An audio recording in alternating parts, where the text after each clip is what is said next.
Hello and welcome back. My name is Ritesh. Okay, तो आज की क्लास आज का डेट है जो है 15/4। आप लोग यहाँ पे देख सकते हो 15/4 23 है, ठीक ना। 15/4 23 है। कुछ कारणों की वजह से हम लोग ये लेक्चर क्लास में शूट नहीं कर पाए हैं, तो हम लोग एक बच्चे का नोट्स लेकर उससे वीडियो बनाकर हम लोग इस क्लास को शूट कर रहे हैं। चलो स्टार्ट करते हैं इस क्लास को। तो सबसे पहला क्लास जो 15 तारीख को हम लोग को शूट किए हैं वो है सोडियम सल्फेट का जलीय विलयन। ये सवाल था और 4 ऑप्शन थे। पहला ऑप्शन उदासीन होगा, क्षारीय होगा, अम्लीय होगा, बफर होगा। तो क्या होगा? क्षारीय होगा। कैसा होगा? क्षारीय। सोडियम सल्फेट का जलीय विलयन कैसा होता है? क्षारीय होता है। चलो आगे बढ़ते हैं। आर्हेनियस अम्ल जलीय विलयन में, आर्हेनियस अम्ल जलीय विलयन में, ये ऑब्जेक्टिव सवाल है तो कुछ इस तरह के ही रहते हैं, ठीक ना। आर्हेनियस अम्ल जलीय विलयन में H+ बढ़ाता है। ऑप्शन नंबर सेकंड सही हो जाएगा। ऑप्शन नंबर सेकंड सही हो जाएगा। एसिटिक अम्ल का दूसरा नाम क्या है? एसिटिक अम्ल का दूसरा नाम क्या है? तो एथेनोइक अम्ल। एसिटिक अम्ल का दूसरा नाम क्या है? एथेनोइक अम्ल। एक मेथेनोइक अम्ल होता है, एसिटिक अम्ल भी होता है, उसको एथेनोइक बोला जाता है। एक मेथेनोइक भी होता है, तो उसमें अंतर समझना है मेथेनोइक और एथेनोइक में, ठीक ना। एथेनोइक अलग हो गया, मेथेनोइक अलग हो जाता है। ये सारे ऑब्जेक्टिव सवाल हैं इम्पॉर्टेंट। अगर आप लोग मेरे लेक्चर को देखते हो, मेरे क्लासेज को अटेंड करते हो, तो मैं गारंटी के साथ आपको बोल सकता हूँ ना कि मैं जो भी चीज़ आपको पढ़ाऊँ, जो भी सब्जेक्ट आपको पढ़ाऊँ, उसको मैं पूरा लाइन बाय लाइन आपको कवर कराऊँगा, लाइन से आपको पढ़ाऊँगा, एक भी टॉपिक को छोड़ूंगा नहीं। जिससे ये होगा कि आप लोग बोर्ड में जब एग्ज़ाम देने जाओगे एग्ज़ाम सेंटर पर, तो आप लोग इतना अच्छा नंबर स्कोर करोगे कि मतलब सारे फेल हो जाएंगे। एक तरह से सारे कोचिंग से हम लोग बेस्ट आपको पढ़ाएंगे, सबसे बेस्ट पढ़ाया जाएगा। और सारे जो भी टॉपिक लिए जाएंगे वो सब आसान भाषा में आपको पढ़ाया जाएगा, सिंपल से सिंपल भाषा में, ताकि आपको समझ में आ सके। हम लोग सारे तरह के सवाल, जितने भी तरह के सवाल परीक्षा में पूछे जाते हैं, एक ऑब्जेक्टिव हो गया, एक 2 नंबर का हो गया, एक 5 नंबर का हो गया, इस तरह से सवाल अब परीक्षा में पूछे जाते हैं। तो हम लोग इन सारे सवालों को ही सॉल्व करेंगे। एक भी सवाल, मेरा गारंटी है कि एक भी सवाल एग्ज़ाम में बाहर से नहीं आएगा, सारा का सारा मेरा पढ़ाया हुआ ही आएगा।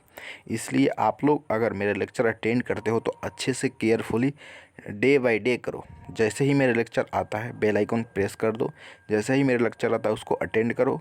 उसमें देखो कि क्या तुमको नहीं आता है, जो नहीं आता है उसका नोट्स बना लो, जो आता है उसका भी अगर नोट्स बनाओगे तो अच्छी बात है, लेकिन जो नहीं आता है उसका प्रॉपर तरीके से अच्छे से नोट्स बनाना बहुत ही ज़्यादा ज़रूरी है। ओके, हर कोचिंग में हर मास्टर जो टीचर होता है वो अच्छे से कवर नहीं करता है, क्योंकि वो चाहता है कि जल्दी जल्दी जल्दी हम लोग सारे सिलेबस कंप्लीट करा दिया जाए। तो वो लोग ऊपर ऊपर ऊपर से जो जो सारे मेन मेन केवल सवाल होते हैं वहीं कराते हैं, या फिर जो मतलब थोड़ा हल्का हल्का जो होते हैं, या जो जल्दी जल्दी कंप्लीट कराया जा सके, तो इस कारण से वो लोग क्या करते हैं, जल्दी जल्दी कंप्लीट कर देते हैं। जिससे ये होता है ना कि बच्चा जो भी पूरा उसका डाउट रह जाता है, और प्लस में पेपर में क्वेश्चन कहीं और से आ जाता है।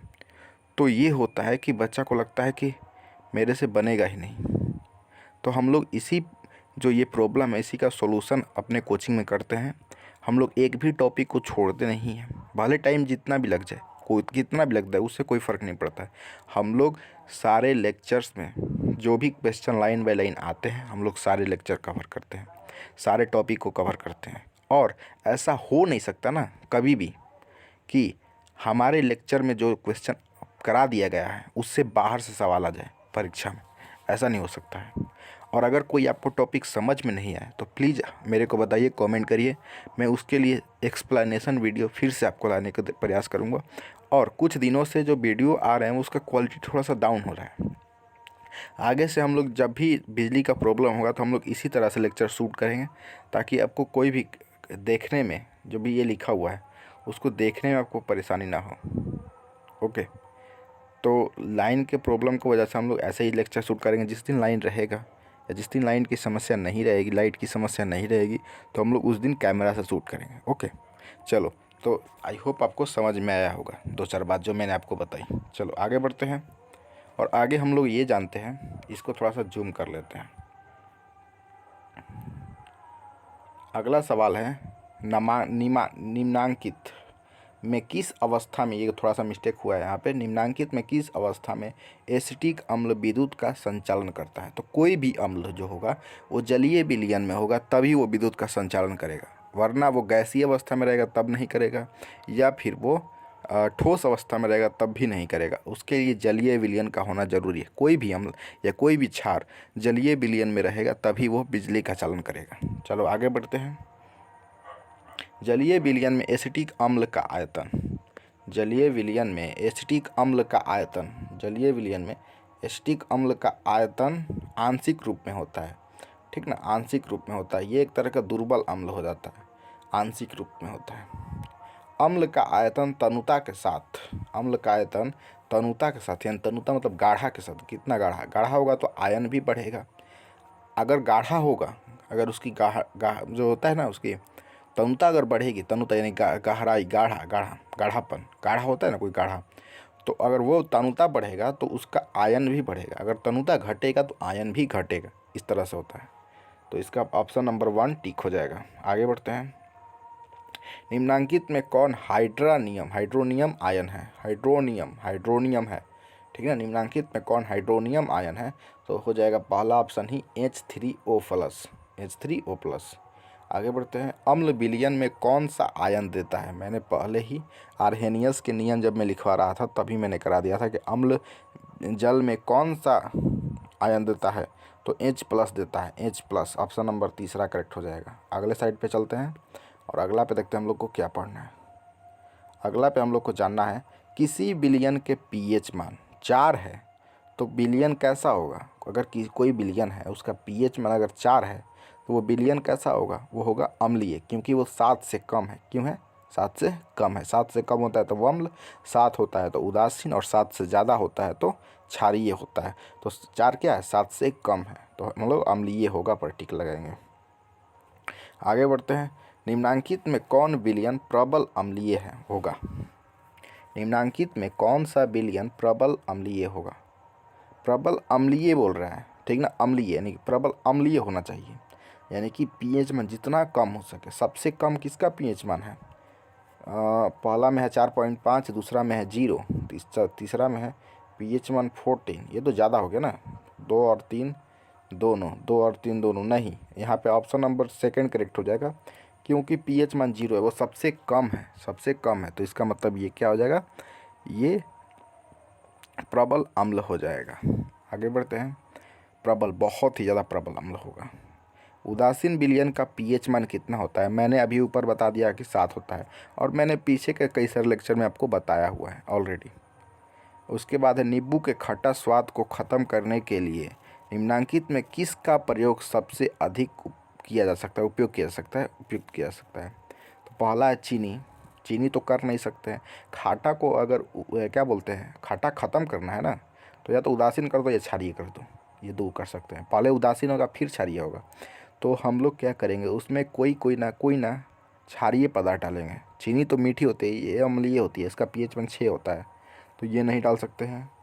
अम्लीय पदार्थ में अम्ल डालेंगे तो और खाटा बढ़ेगा, घटेगा नहीं। एक पदार्थ जिसका pH मान 7 के बराबर हो, ये भी नहीं, इसको डालने से कोई फ़र्क नहीं पड़ेगा, वो अम्लीय का अम्लीय ही रहेगा। एक पदार्थ जिसका pH मान 6 से नीचे हो, ये भी नहीं। चौथा ऑप्शन, एक पदार्थ जिसका pH मान 8 से अधिक हो। यहीं 8 से अधिक कहने का मतलब वो क्षारीय होगा, और जब अम्ल में क्षार डालेंगे तभी वो क्या हो जाएगा, अम्लीयता उसकी घटेगी, यानी खट्टापन घटेगा। तो बस इस स्लाइड में इतना ही था। अगला स्लाइड पे चलते हैं। इसमें हम लोग देखते हैं कि क्या सभी क्षारक जल में घुलनशील होते हैं? क्या सभी क्षारक जल में घुलनशील होते हैं? नहीं, ये इसका आंसर हो जाएगा नहीं, क्योंकि देखो, जो क्षारक जल में घुलनशील होते हैं उसे क्षार कहते हैं, और सभी क्षारक जल में घुलनशील नहीं होते हैं। ओके, चलो आगे बढ़ते हैं। साबुन क्या है? क्षार है या अम्ल है या उदासीन होता है? तो क्षार होता है। दंत मंजन जो हम लोग करते हैं, कोलगेट जो होता है, रेड पेस्ट जो होता है, वो कैसा होता है? वो क्षार होता है, ठीक ना, क्षार होता है। उसको भी आप लोग टेस्ट कर सकते हो, अगर कड़वा कैसा होता है उसके लिए टेस्ट कर सकते हो आप लोग। मंजन जो हम लोग करते हैं, दंत मंजन, ठीक ना।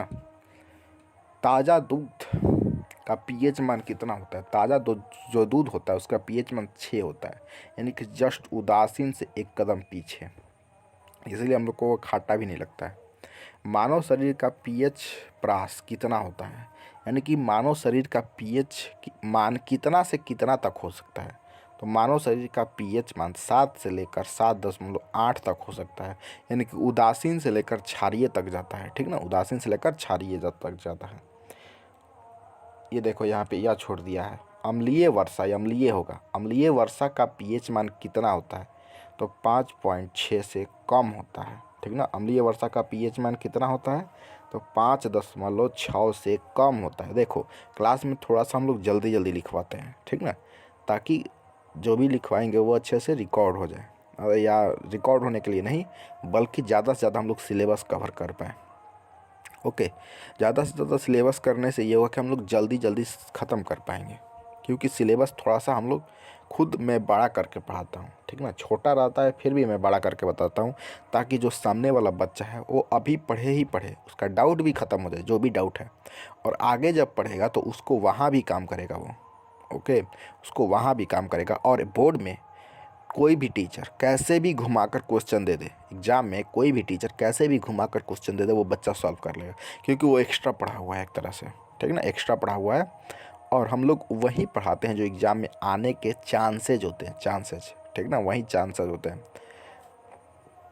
तो अम्लीय वर्षा का पीएच मान कितना होता है? तो 5.6 होता है, से कम होता है। ठीक ना, 5.6 से कम होता है।